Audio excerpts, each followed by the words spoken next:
Alors, je disais qu'il n'est que la phase préparatoire pour pouvoir commencer le scan de réseau. Alors, le scan de réseau, par contre, lui, il va vous donner d'autres types d'informations, notamment la liste des machines up, donc la liste des machines actives et allumées au moment du scan, la liste des ports ouverts et fermés, lorsqu'il est possible de la voir, la liste des OS actifs, les services et les processus qui tournent dessous, la liste des équipements de sécurité s'ils sont disponibles, et évidemment, tout ça dans le but d'aboutir à l'architecture du système, ainsi que les services actifs et les vulnérabilités présentes au moment où on est en train de faire le scan. Alors, qui est-ce qui peut me dire c'est quoi un scan réseau? Quand on parle de scanner un réseau, réellement on fait quoi?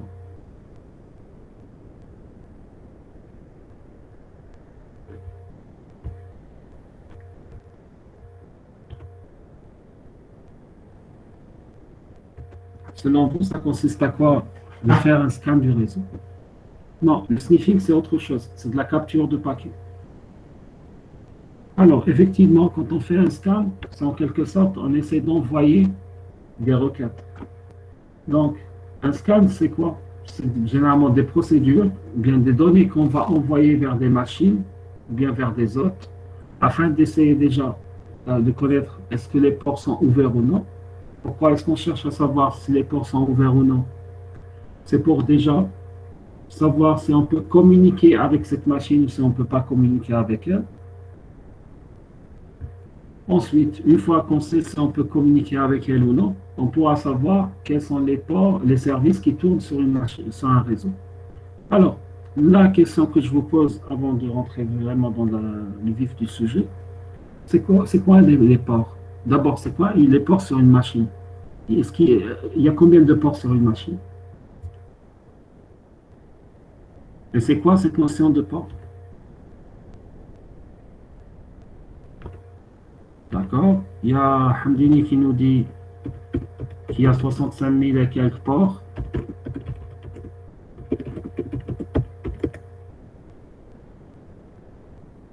Plus exactement, 65 536 ports sur une machine.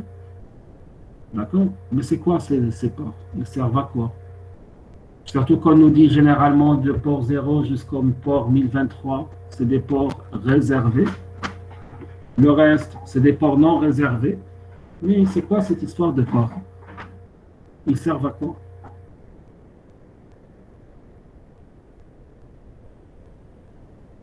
Alors, Belkhouja nous dit c'est pour les protocoles. Chaque port est dédié à un certain protocole. Effectivement, ce que vous dites est vrai. Les ports du 0 jusqu'à 1023, chaque port est dédié à un protocole. C'est pour ça qu'on parle de ports réservés. Donc, c'est des ports que vous ne pouvez pas allouer à autre chose à part les protocoles auxquels ils sont dédiés. Maintenant, à partir du port 1023, 1024 jusqu'à 65 000, c'est 125. Ça va servir à quoi? À envoyer des requêtes. D'accord. Donc, généralement, les ports, c'est quoi? C'est des canaux de communication à travers... Non, pas le sniffing. Ishraq, vous avez quoi avec le sniffing depuis tout à l'heure? Monsieur, c'est une faute de frappe. Pardon? C'est une faute de frappe. Ah, d'accord. Alors, je disais, les ports, c'est un moyen de communication par la machine. Nous avons certains ports qui sont dédiés à certains protocoles. D'autres ports sont laissés libres. Pourquoi? Parce que pour qu'on puisse les utiliser lors du développement des applications réseau. Ça veut dire chaque application va communiquer via un certain nombre de ports. Comme le dit votre camarade Mohamed, les ports peuvent être utilisés pour envoyer et recevoir des requêtes selon les applications qui les utilisent. Donc, chaque type d'application va utiliser un certain numéro de ports. Et vous avez la possibilité de personnaliser les ports que vous voulez utiliser lorsque vous développez des applications. Et c'est pour ça qu'on vous dit que généralement, lorsqu'on veut faire une analyse réseau, on va essayer de voir quels sont les ports ouverts. Parce que si un port est ouvert, surtout si c'est un port réservé, cela implique pour nous que tel protocole est utilisé par telle machine. Maintenant, si c'est des ports en dehors des protocoles réservés, là, ces ports sont utilisés par d'autres applications et on verra par la suite comment essayer d'identifier ces applications. Donc, généralement, quand on fait du scan, on va envoyer ce qu'on appelle des sondes TCP/IP, par exemple. Et on va voir comment la machine va répondre de l'autre côté. Et c'est grâce à ces sondes qu'on va savoir si les autres sont connectés ou non. Quelles sont les adresses IP qui sont up? Est-ce qu'il y a des ports ouverts? Quels sont les OS déployés sur ces machines? Parce que chaque OS va répondre d'une manière différente. Quels sont les systèmes qui fonctionnent? Quelles sont les vulnérabilités? Donc tout ça, c'est des détails très importants qu'on pourra récupérer en faisant du scan. Alors par contre, il y a une chose importante. On avait parlé dans les premiers cours de deux techniques, les techniques actives et les techniques passives. Est-ce que vous considérez que le scan étant une technique active ou passive?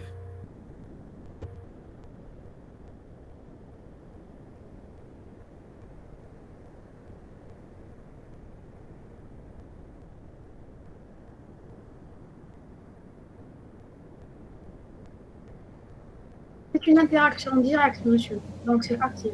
Voilà. Du moment où vous interagissez directement avec votre victime, c'est que c'est tout simplement un scan actif.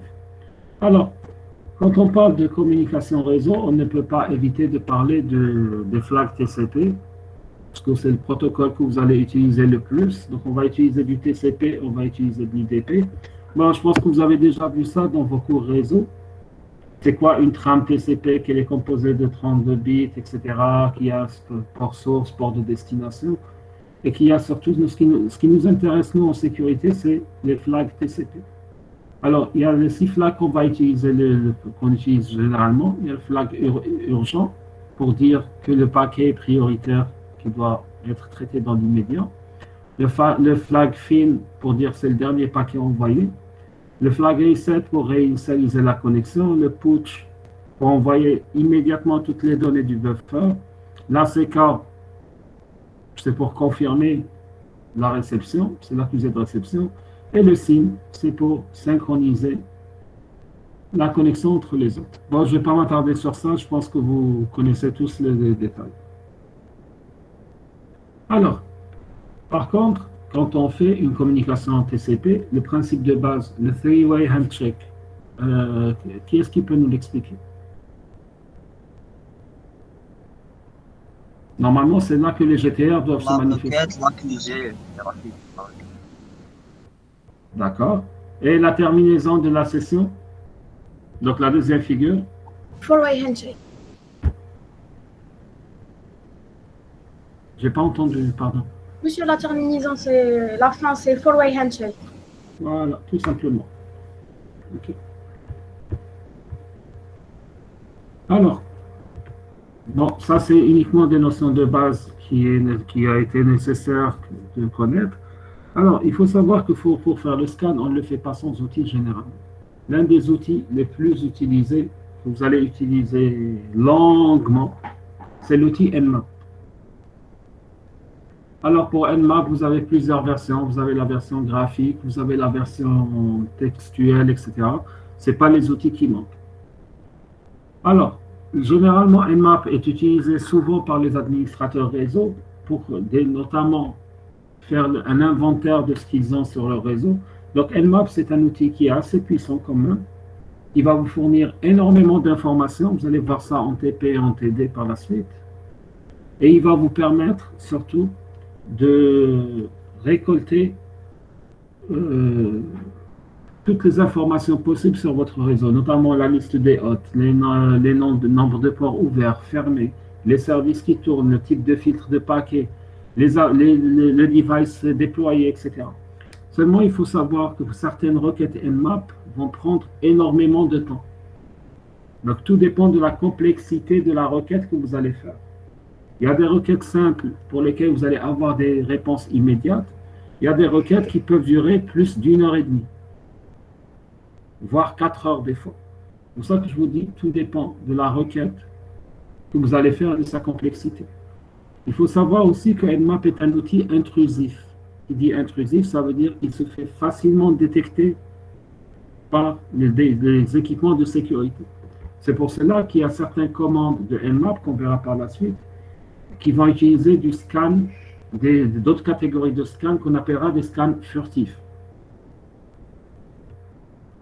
Alors, en dehors de Nmap, vous avez d'autres outils, notamment les outils HPing2 et HPing3.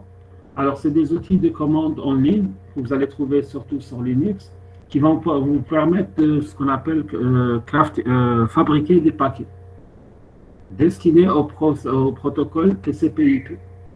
Ça veut dire que vous n'allez pas utiliser des paquets ordinaires, mais le paquet, vous allez le concevoir vous-même selon votre besoin.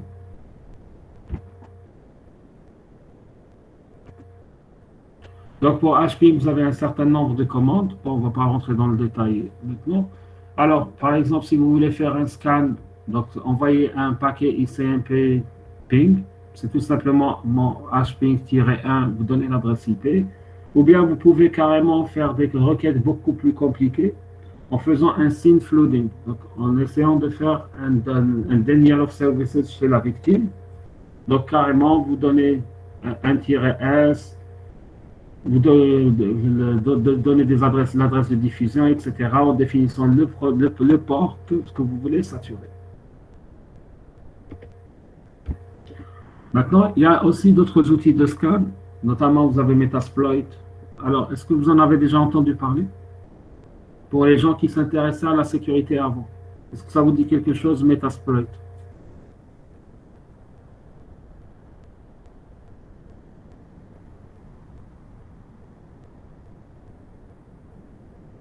Ça vous dit, Metasploit, ça vous dit rien?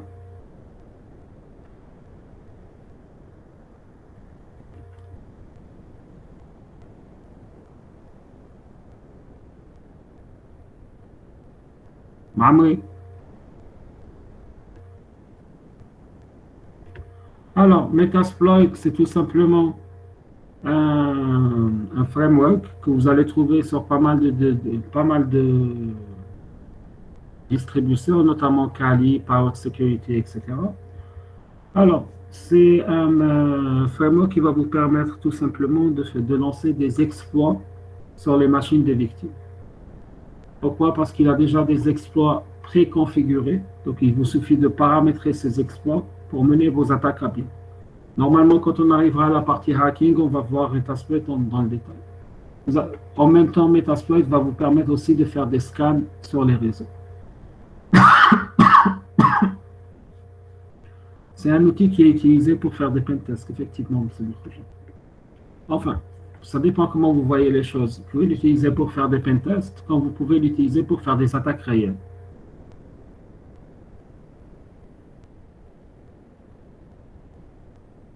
Alors, un autre outil de scan qu'on peut utiliser, c'est la famille NetScan Tools Pro. Donc, ça permet à l'attaquant de faire un listing directement des adresses IP, des noms de dot, etc. Et ceci de manière quasi automatique.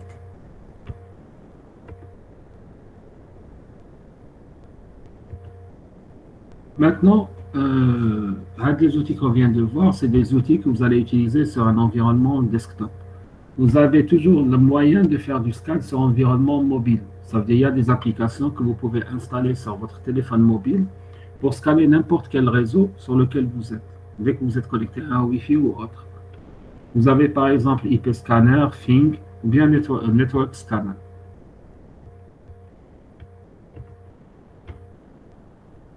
Alors, comment on va faire la découverte des hôtes? Depuis tout à l'heure, on parle de scan. Il faut savoir qu'il y a plusieurs techniques de scan. Alors, ça peut commencer par ce qu'on appelle l'ARP ping scanning, l'UDP ping scanning, l'ICMP, le TCP et l'IP. Chacun de ces scans est composé de sous-familles de scans. Bon, si on parle d'ARP, ça reste de l'ARP de base, donc ou bien de l'UDP, il n'y a pas de sous-famille. Par contre, si je parle de l'ICMP scanning, donc là, vous allez avoir plusieurs types de scans que vous pouvez faire. Vous avez ce qu'on appelle l'echo ping, le timestamp ping, ou bien l'adresse mask ping. L'ICMP echo lui-même peut avoir une sous-catégorie. Khouja, de quoi vous parlez? Ah, les Les applications de scripts. scan, oui, vous allez les trouver sur Play Store, Oui. effectivement. Ok, merci. Le TCP Ping Scan aussi va vous permettre de faire du TCP SYN Ping et du TCP ACK Ping. Ah, vous vous rappelez ce qu'on avait dit avant? Si vous ne comprenez pas, vous m'arrêtez. Si vous ne m'arrêtez pas, ça veut dire que vous avez tout compris.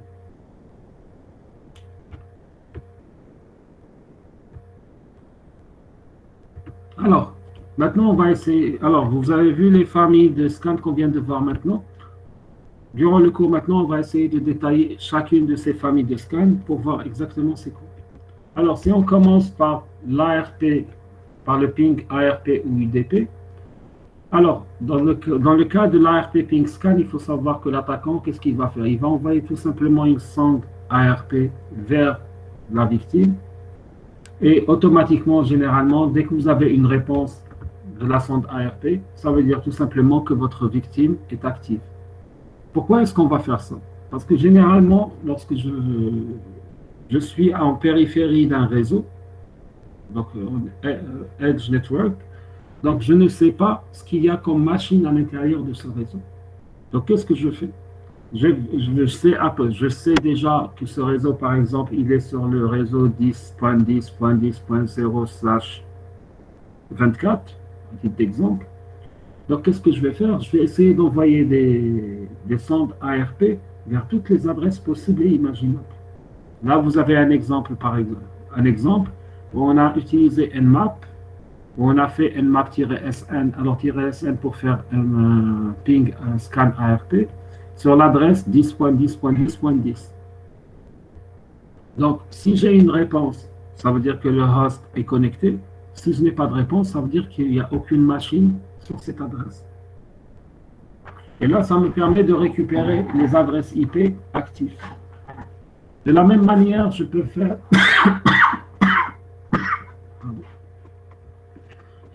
un UDP ping scan. Donc, de la même manière, j'envoie un ping UDP. Si je reçois la réponse, cela veut dire que l'autre est actif. Donc, pour le ping UDP, c'est un -SN PU. Et je donne l'adresse IP de la machine.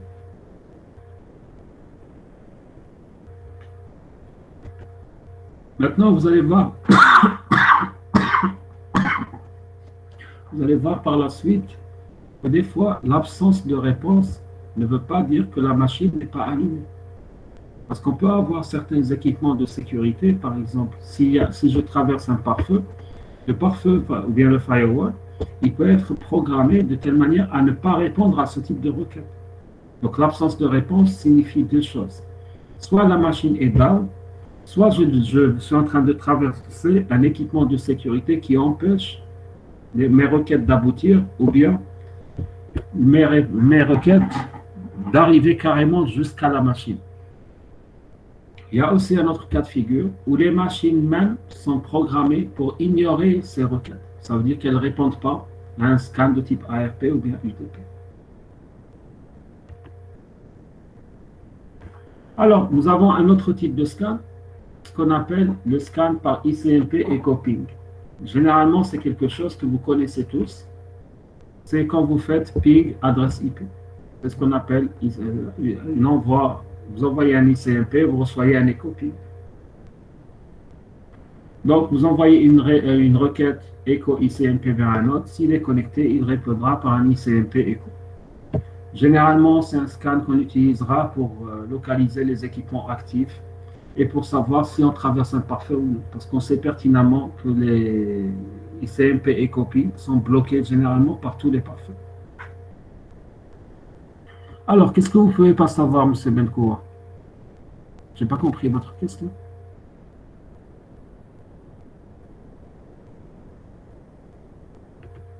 Bon, le temps que vous écrivez.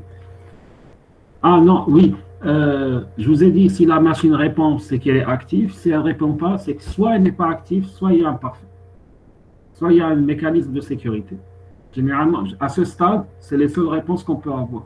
On verra par la suite qu'on peut avoir des requêtes plus complexes qui vont nous permettre de bypasser ces équipements de sécurité. Alors, généralement, quand on veut scanner un réseau, on ne va pas s'amuser à envoyer un ping machine par machine. Donc, on va faire ce qu'on appelle un balayage par ping. Et là, vous avez des requêtes spécifiques où vous allez lui donner l'étendue du réseau à balayer, par exemple du 10.10.10.5 jusqu'au 10.10.10.5.15. Donc là, le 5, le tiré entre le 5 et le 15, ça veut dire balayer toute la superficie. Et là, vous avez l'exemple, j'envoie mes echo requests automatiquement. Si j'ai une réponse, c'est que la machine a répondu et par conséquent, la machine est allumée. Si je n'ai pas de réponse, c'est que soit il y a un équipement de sécurité qui bloque, soit que la machine soit elle est éteinte, soit qu'il n'y a pas de machine. Et là, par contre, on ne peut toujours pas faire la distinction entre machine éteinte et pas de machine, parce que les deux vont réagir de la même manière. La machine éteinte ne répond pas de machine, c'est pas de réponse. Alors, pour faire du balayage ping, vous avez pas mal d'outils. Vous avez par exemple Array IP Scanner, Op Utils, Visual Ping Tester, Cola Soft Ping, etc. Donc, tout ça, c'est des outils que vous allez trouver sur Internet que vous pouvez télécharger. Alors, pour contrer le balayage ping, il y a certaines mesures de sécurité qu'on peut prendre. D'abord, on peut configurer notre pare-feu pour détecter et prévenir les tentatives de balayage par ping. Voilà, c'est ping plus adresse IP. Oui, c'est exactement la même chose. On peut utiliser un IDS et un IPS tel que Snort pour essayer de détecter et prévenir les balayages aussi. Alors, on peut aussi faire une évaluation du trafic ICMP qui transite sur un réseau d'entreprise. On peut aussi couper toutes les connexions avec les autres qui effectuent plus de 10 requêtes. Donc, je programme mes équipements de sécurité. De telle manière, s'il y a un autre qui m'envoie plus de 10 pings en un certain laps de temps, je bloque carrément, je blacklist ces hôtes. On peut aussi utiliser des DMZ en périphérie de notre réseau et n'autoriser que les commandes, telles que par exemple TCMP Echo et Play, Host Unreachable, ou bien Time Exit dans la DMZ pour empêcher les réponses. Ou bien, on peut programmer des ACL, donc des Access Control List, en accordant uniquement, par exemple, les permissions de ping à des adresses spécifiques. Par exemple, j'autorise de l'extérieur les pings vers mon serveur web, parce que les gens peuvent vouloir vérifier s'il est up ou non, mais par mes autres serveurs, je l'interdis.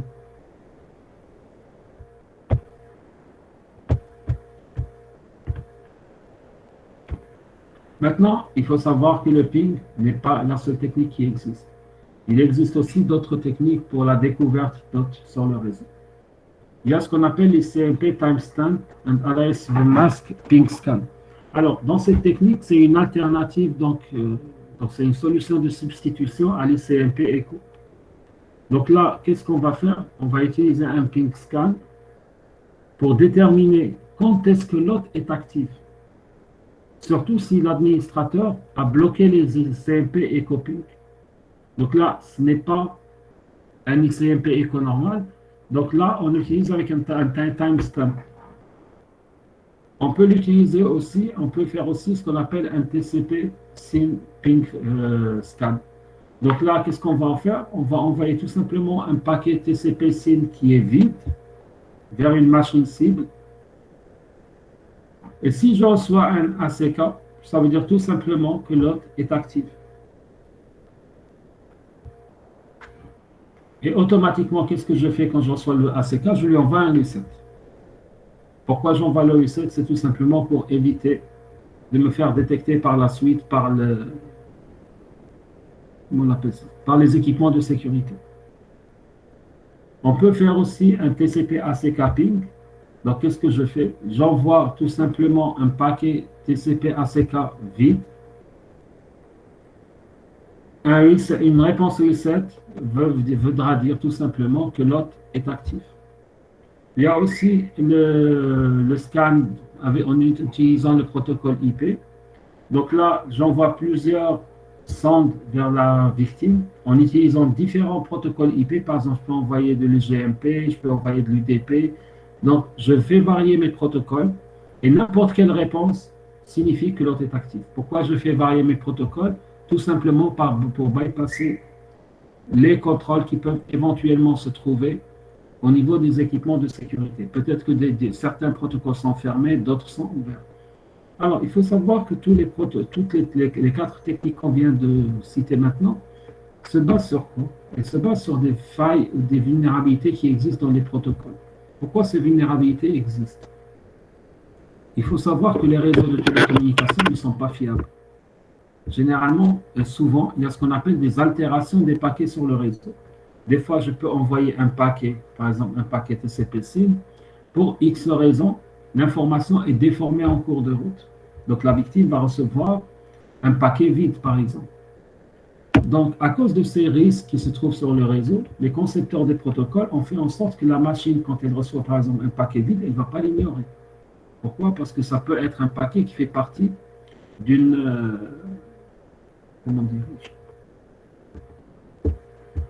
ensemble de paquets transmis. Dans ce cas-là, qu'est-ce qu'elle me fait? Elle m'envoie un reset pour me dire, voilà, en cours de transmission, les paquets ont été altérés. Je fais un reset de la communication pour pouvoir réinitialiser cette communication et pour que tu puisses me renvoyer les paquets pour lesquels il y a eu un problème.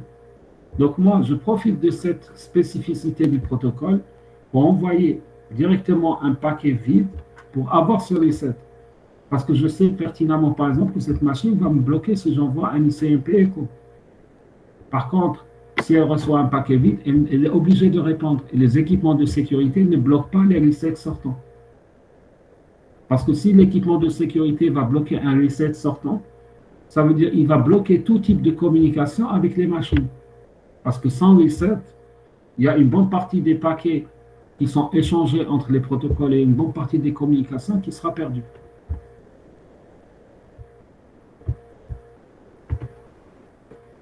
Alors, de la même manière, on peut aussi faire de la découverte de ports et de services. Alors, pour faire de la découverte de ports et de services, c'est d'autres techniques qu'on va utiliser. Donc, alors, il y a votre camarade Mohamed qui pose la question. Pour la défense, il faut créer son propre protocole. Alors, créer son propre protocole n'a pas de sens. Pourquoi? Parce que généralement, les protocoles vous permettent de communiquer avec le monde extérieur. Si vous créez votre propre protocole, comment vous allez communiquer avec Internet?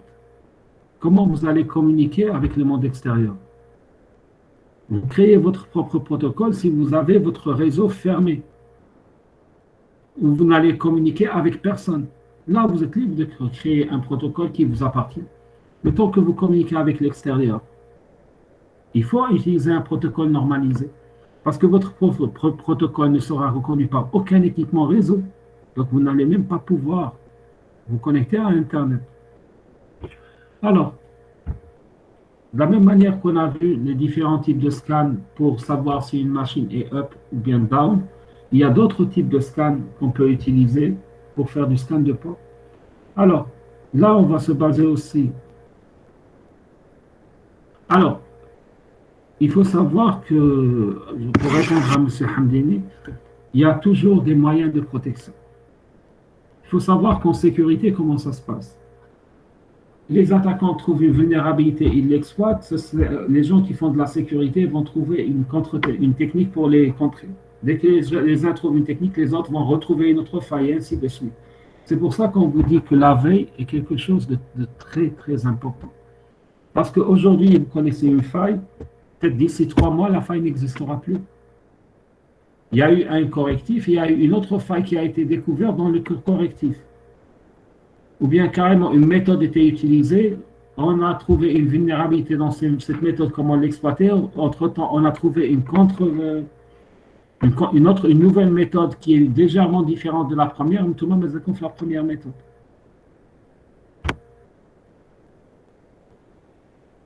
Alors, pour continuer, quand on fait un scan de port, il faut savoir qu'on va utiliser ce qu'on appelle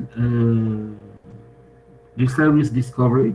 Pour cela, on peut faire soit du scan TCP, soit du scan UDP, soit du SCTP, soit du SSDP, soit du l'IPv6 scanning. Maintenant, les scans TCP, nous allons voir qu'il y a ce qu'on appelle les scans ouverts. les scans furtifs, ce qu'on appelle l'escape scanning method, ou bien les party and spoofed scan. Donc là, on va faire appel à des réseaux de zombies, etc. Maintenant, chacun de ces scans aussi peut se décliner en sous-scans. Les plus intéressants, c'est les stealth scans, où vous allez avoir les connexions semi-ouvertes, les flags inversés, les ACK probes, etc. Donc, on va voir chacun de ces scans en détail maintenant. Alors, si on commence par le TCP Connect, ou bien ce qu'on appelle un scan full open. Pourquoi on l'appelle un scan full open? Parce que tout simplement, on essaie d'établir une connexion complète avec la victime. Donc, c'est une scan. On va utiliser la session que vous m'avez expliqué tout à l'heure, ce qu'on appelle le three-way handshaking. Donc, j'initie la connexion. Si j'arrive à établir la connexion, c'est que l'autre est connecté et il est complété.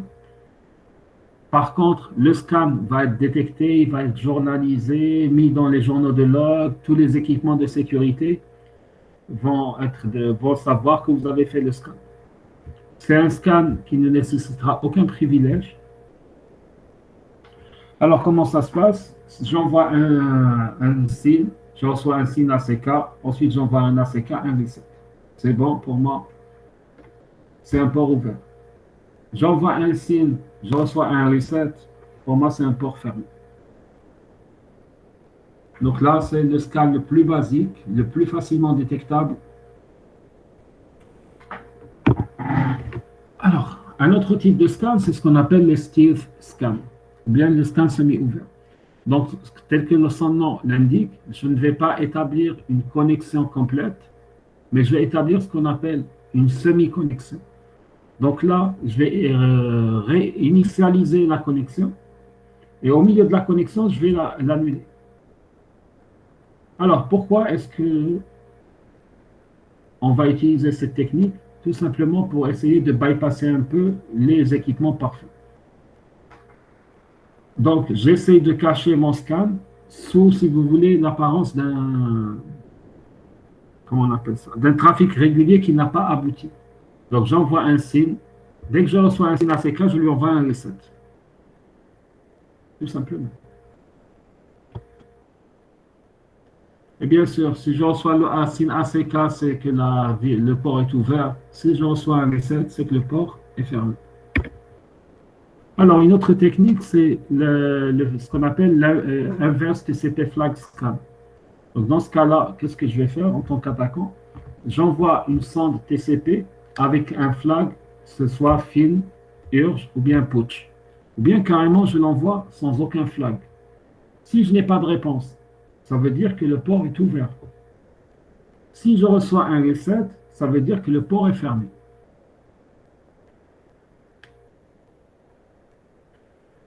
Ce scan aussi, porte aussi le nom de null scan.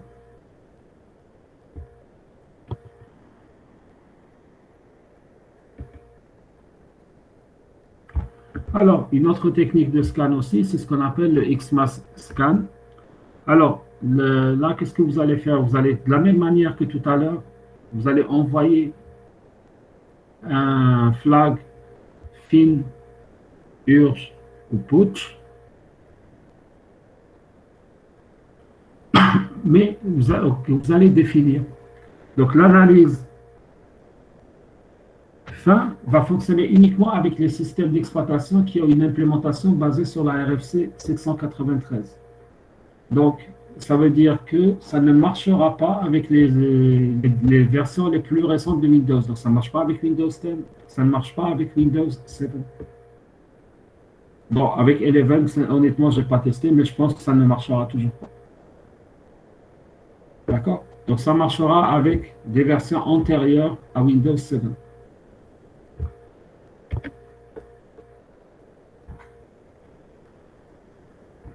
Alors, la dernière approche, donc là, l'attaquant, qu'est-ce qu'il va faire? Il va envoyer une sonde fin ACK. S'il n'a pas de réponse, alors le port est ouvert ou bien filtré. Mais si la réponse est un reset, ça veut dire tout simplement que votre port est fermé.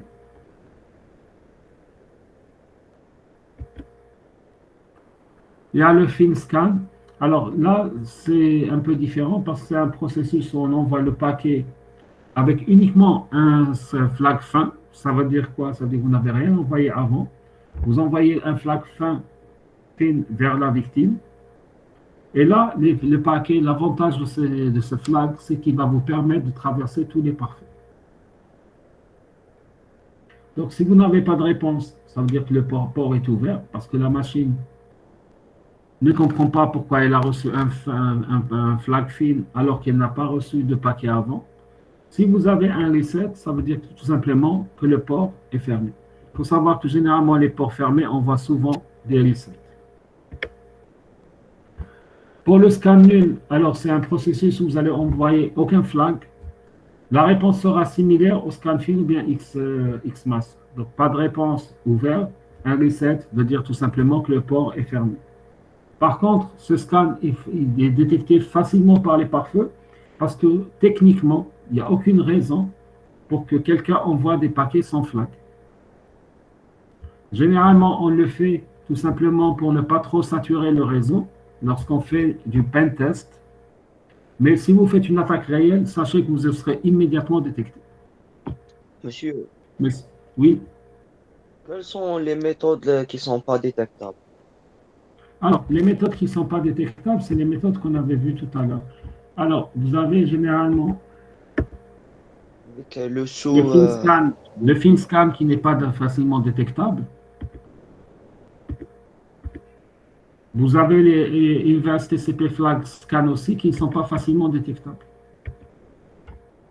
Actuellement, c'est les deux méthodes qui ne sont pas facilement détectables. Je ne dis pas qu'ils ne le sont pas, mais qu'ils ne le sont pas facilement. Parce que tout simplement, tout type de scan est détectable in fine. Comment il peut être détectable? Parce que si l'administrateur de sécurité va faire une revue de ces journaux de log, qu'est-ce qu'il va faire? Il va remarquer qu'il y a eu des scans fins. Et là, il va essayer de faire son inspection, donc son contrôle. Pourquoi il y a eu autant de scans fins? Quelle est la source? S'il va identifier une source unique, là, il va automatiquement déduire que c'est quelqu'un qui est en train de scanner son réseau. Ah, d'accord, merci. Je vous en prie.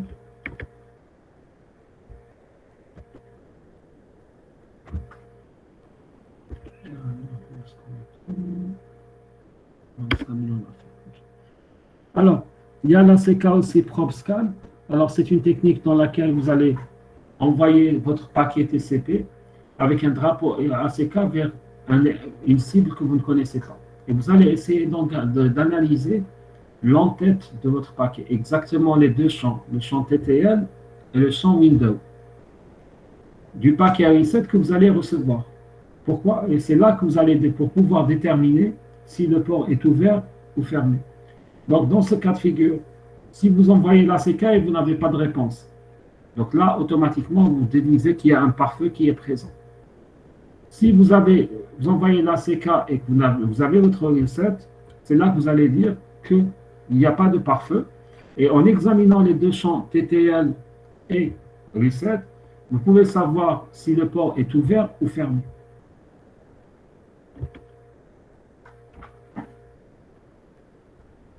Alors, là, vous avez un petit... Vous pouvez répéter quels champs? TTL et Alors, je dis les champs TTL et Windows. Windows dans le paquet IP. Oui. Dans la trame, vous avez toujours Il un n'a champ. pas notre nom. Pardon? La fenêtre. Il n'a pas. Ah, fenêtre. Ah oui, en français, d'accord.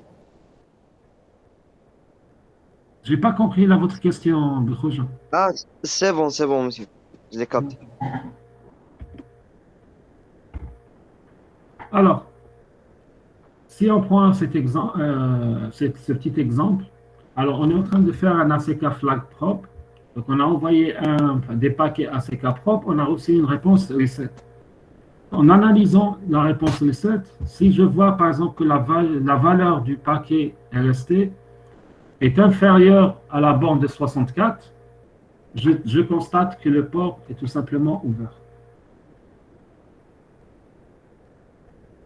Par contre, si la valeur du champ window sur un port particulier n'a pas de valeur 0, ça veut dire tout simplement que le port est ouvert.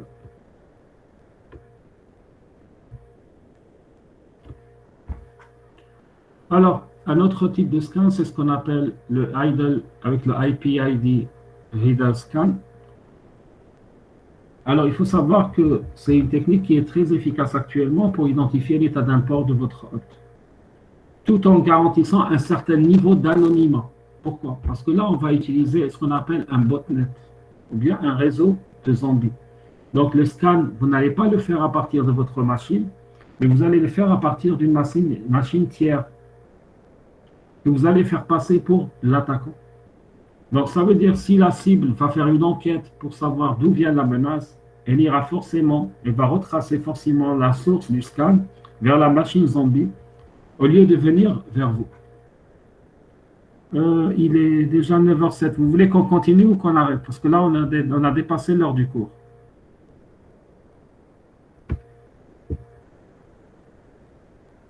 Le Roger, Oui, monsieur.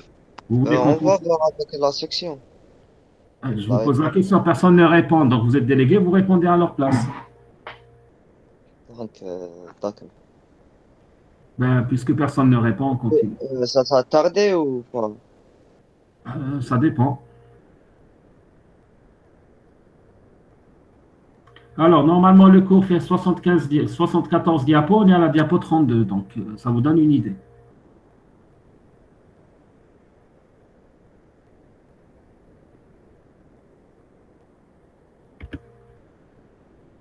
Bon, on va avancer un peu, après on arrête. Alors, généralement, comment va fonctionner ce type de scan? Il faut savoir qu'une machine qui reçoit un paquet SYN ACK non sollicité va répondre par un reset. Monsieur, Oui, se termine à 9h20. pardon? À 9h20. Oui, il n'y a pas de souci. D'accord, merci. Alors, une machine qui va recevoir un paquet SYN ACK qui n'est pas sollicité va répondre avec un reset. Par contre, une machine qui reçoit un reset sans rien demander va ignorer ce reset. Donc, nous, qu'est-ce qu'on fait? On envoie un SYN ACK à la machine zombie. Pourquoi? Tout simplement pour récupérer le numéro IPID. Il faut savoir que tous les paquets ont leur numéro IPID. La machine, qu'est-ce qu'elle va faire? Elle va envoyer, comme elle n'a pas demandé le SYN ACK, elle va envoyer, elle va nous répondre avec un paquet reset qui va contenir le numéro IPID. Nous, qu'est-ce qu'on va faire? On va analyser le paquet reset à partir de qu'on a reçu. Et on va extraire ce IPID le numéro qu'on a eu. Ensuite, on va envoyer un paquet SYN à la machine victime, à la cible qui est la victime, sur le port 80 par exemple, en spoofant l'adresse IP du zombie. Ça veut dire, elle va recevoir le paquet SYN et elle va croire qu'il vient de la machine zombie parce qu'on a spoofé l'adresse IP du zombie. Si le port est ouvert, la machine cible, qu'est-ce qu'elle va faire? On avait dit, si elle reçoit un SYN, elle va répondre. Donc, elle va envoyer un SYN ACK au zombie. Et là, le zombie, qu'est-ce qu'il va faire? Il va répondre par un reset à la machine qu'on est en train d'attaquer. Tel que le montre la figure à ce niveau-là. Donc, lui, il va envoyer ce reset. Si le port est fermé, la victime, qu'est-ce qu'elle va faire? Elle va envoyer un reset à notre zombie.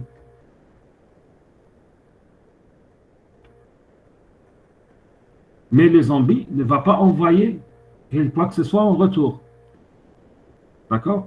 Donc nous, qu'est-ce qu'on va faire? On va essayer de récupérer l'IPID une deuxième fois de la part du zombie. Si l'IPID a augmenté de 2, ceci va indiquer que le port a été ouvert. Par contre, si l'IPID a augmenté de 1, ça veut dire que le port de la machine cible est fermé. Est-ce que vous avez compris le principe?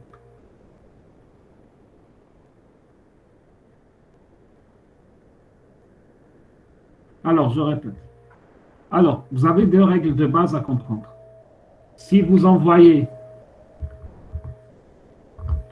un SYN ACK à une machine, sans qu'elle vous demande quoi que ce soit, vous allez recevoir un reset. Mais si vous lui envoyez un reset, sans qu'elle vous demande quoi que ce soit, elle ne va pas répondre. Ça, c'est une règle de base que vous devez savoir. Alors, l'attaque, comment il va se faire? Moi, j'ai une machine zombie qui est là. D'accord? J'ai une cible qui est à ce niveau-là. Moi, qu'est-ce que je vais faire en tant qu'attaquant? Attendez une seconde.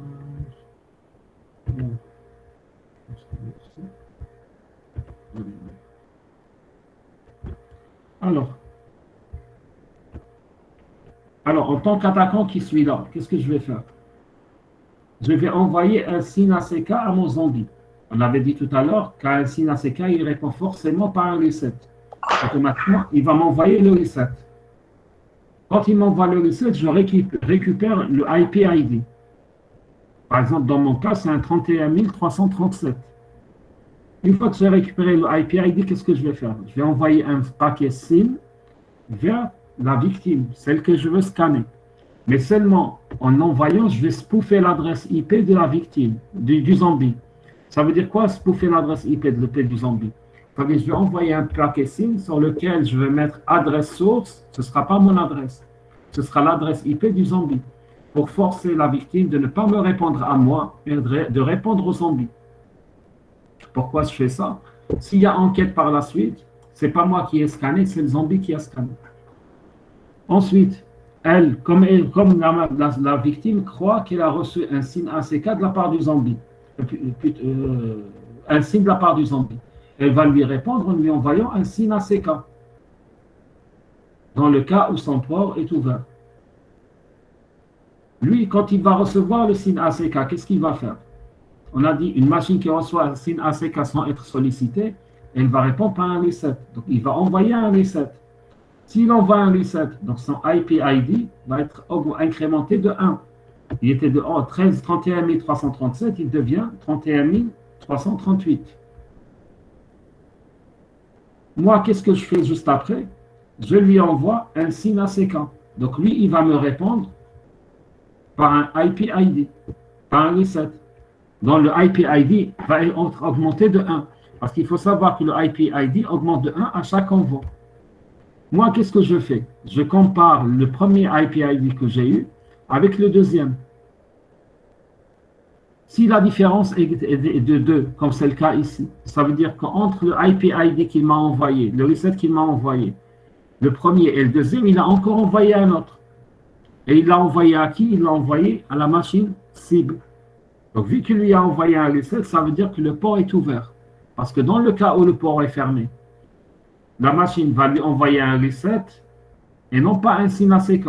Et on a dit, si une machine reçoit un reset sans qu'elle soit sollicitée, elle ne répond pas. Donc, quand je lui enverrai un autre SYN ACK à ce niveau-là, quand il va me répondre avec un reset, le IP ID ne sera incrémenté que de 1. Donc, c'est en faisant le calcul là, de différence dans les IP ID, je peux savoir si la machine cible avait un port ouvert ou bien un port fermé. Parce que si elle a un port ouvert, il aurait envoyé un SYN ACK au zombie, donc il va répondre. Si le port était fermé, il allait envoyer un reset au zombie, donc il ne va pas répondre.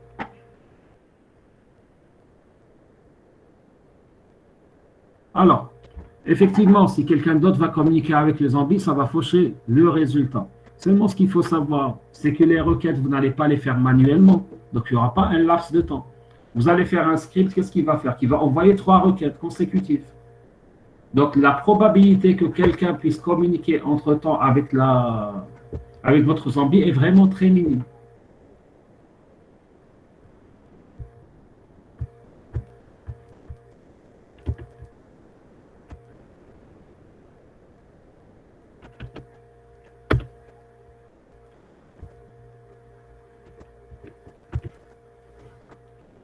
Alors, le scan UDP, alors il faut savoir déjà que l'UDP est un protocole sans flag. Donc, la plupart des malwares vont utiliser UDP pour s'infiltrer sur vos machines. Donc, pour le scan UDP, qu'est-ce que vous faites? Vous envoyez une sonde UDP. Si le port est ouvert, vous n'aurez aucune réponse parce que c'est un protocole sans synchronisation. Si le port est fermé, vous allez avoir un message ICMP port unreachable pour vous dire que tout simplement le port est fermé. Donc là, c'est vraiment rudimentaire. Pas de réponse port ouvert, réponse port fermé.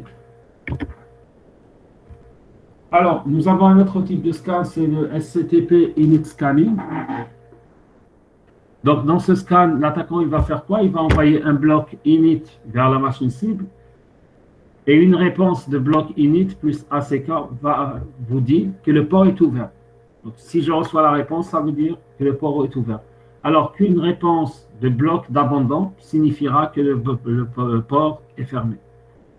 S'il n'y a pas de réponse, ça veut dire tout simplement que le port est filtré. Parce qu'il faut savoir qu'un port, il y a 3 états, ouvert, fermé ou filtré. Donc là, ça nous permet d'avoir une information supplémentaire. L'existence d'un pare-feu. Voilà.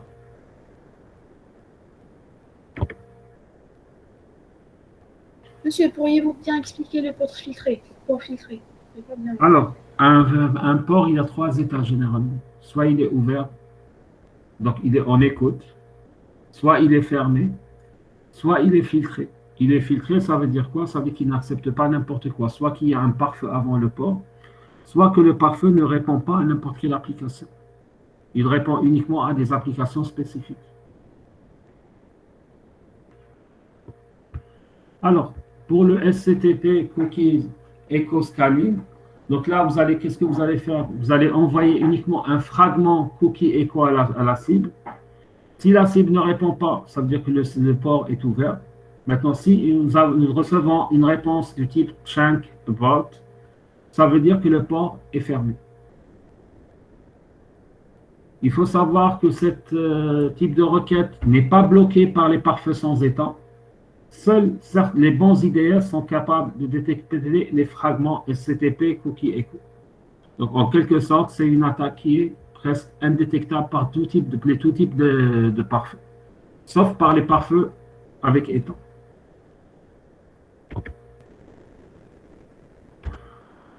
Alors, nous avons aussi ce qu'on appelle le SSDP et le risk scanning. Alors, le scan SSDP, tout simplement, c'est l'utilisation du protocole Simple Service Discovery Protocol.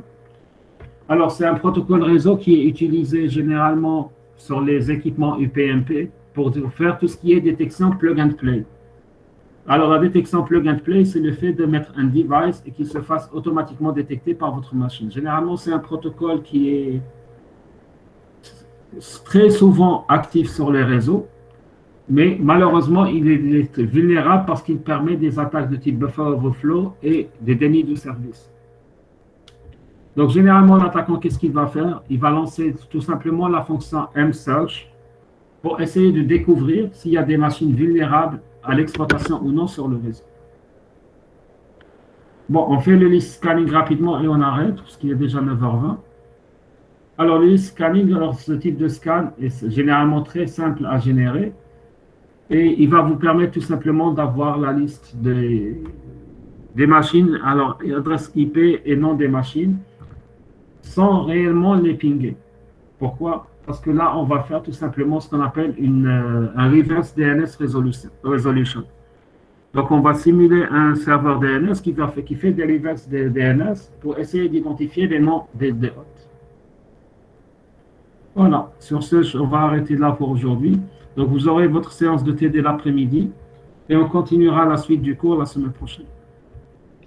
D'accord, monsieur. Merci. Je vous en prie. Bonne fin de journée. Également.